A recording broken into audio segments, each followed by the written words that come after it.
কেউ কি জানো সেই দোকানের ঠিকানা, যেখানে ভাঙা মন যত্ন সহকারে মেরামত করা হয়?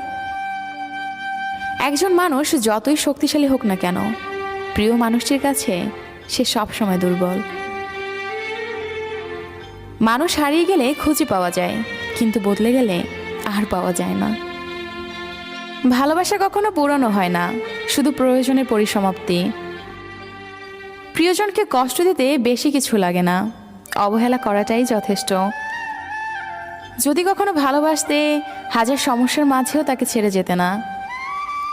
টেনশনে ও মানসিক চাপে তারাই বেশি থাকে, যারা নিজের চেয়ে অন্যের কথা বেশি ভাবে। একটু যত্নের অভাবে হাজারো ভালোবাসাগুলো নিস্তেজ, নিষ্প্রাণ পায়। জোর করে কখনো কারো আপন হতে যেও না, বিনিময়ে অবহেলার পাহাড় তুমি সহ্য করতে পারবে না।